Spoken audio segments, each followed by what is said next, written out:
നമ്മളിന്ന് ചെയ്യാൻ പോകുന്നത് ഒരു ആഡ് പോസ്റ്ററിൻ്റെ വർക്കാണ്. അപ്പോൾ ഇതിൻ്റെ കണ്ടൻറ്റും കാര്യങ്ങളൊക്കെ നമ്മൾ ഓൾറെഡി സെറ്റ് ചെയ്ത് കഴിഞ്ഞതാണ്. ഈ കാണുന്ന പോലെ തന്നെ ആഡ് മാത്രമല്ല ലീഡും വരും എന്നാണ് നമ്മുടെ മെയിൻ ടൈറ്റിൽ. ഇത് അത്യാവശ്യം ടൈം സ്പെൻഡ് ചെയ്ത് നമ്മൾ കണ്ടുപിടിച്ചൊരു ടൈറ്റിലാണത്. അടുത്ത് നമുക്ക് വെക്കാനുള്ളത് ഇതിൻ്റെ സബ് ടൈറ്റിലാണ്. അത് ഞാൻ അങ്ങോട്ട് ഡ്രാഗ് ചെയ്ത് വെക്കുന്നുണ്ട്. പിന്നീട് നമുക്ക് ആഡ് ചെയ്യാനുള്ളത് കീ പോയിൻറ്റ്സ് ആണ്. അത് ഞാൻ ടൈപ്പ് ചെയ്ത് സെറ്റ് ചെയ്ത് വെച്ചിട്ടുണ്ട്. അത് ഞാൻ ഡ്രാഗ് ചെയ്ത് ഇങ്ങോട്ട് വെക്കുന്നുണ്ട്. അടുത്ത് നമുക്ക് ആഡ് ചെയ്ത് കൊടുക്കാനുള്ളത് ഏതൊരു പോസ്റ്ററിൻ്റെയും മെയിൻ ഹൈലൈറ്റ് ആയിട്ടുള്ള വിഷ്വലാണ്. അത് നമ്മൾ സെറ്റ് ചെയ്ത് കഴിഞ്ഞിട്ടുണ്ട്.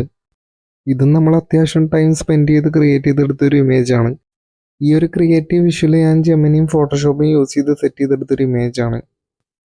അത് ഞാൻ പ്രോപ്പറായിട്ട് പോസ്റ്ററിൻ്റെ സെൻറ്റർ ഭാഗത്തായിട്ട് അലൈൻ ചെയ്യുന്നുണ്ട്. ഇനി നമുക്ക് വെക്കാനുള്ളത് ഫൂട്ടറാണ്. അതിലാണ് നമ്മുടെ കമ്പനിയുടെ ലോഗോയും കോൺടാക്ട് ഡീറ്റെയിൽസും കാര്യങ്ങളൊക്കെ വരുന്നത്. അപ്പോൾ അത് ഞാൻ ഡ്രാഗ് ചെയ്ത് കറക്റ്റ് സെൻറ്ററായിട്ട് അലൈൻ ചെയ്ത് വെക്കുന്നുണ്ട്. ഇനി ഞാൻ ആ പോസ്റ്ററിൻ്റെ സെൻറ്റർ ഭാഗത്തായിട്ട് ഒരു ഓവർലേ ആഡ് ചെയ്യുന്നുണ്ട്. അത് പോസ്റ്ററിന് ഒരു അട്രാക്റ്റീവ് ലുക്ക് കിട്ടാൻ വേണ്ടിയിട്ടാണ്. അപ്പോൾ അവസാനമായിട്ട് ഞാൻ ചെറിയ കളറും കാര്യങ്ങളൊക്കെ അഡ്ജസ്റ്റ് ചെയ്തിട്ട് ഔട്ട് എടുക്കുകയാണ്. അപ്പോൾ ഇതാണ് നമ്മുടെ പോസ്റ്ററിൻ്റെ ഫൈനൽ ലുക്ക് വരുന്നത്.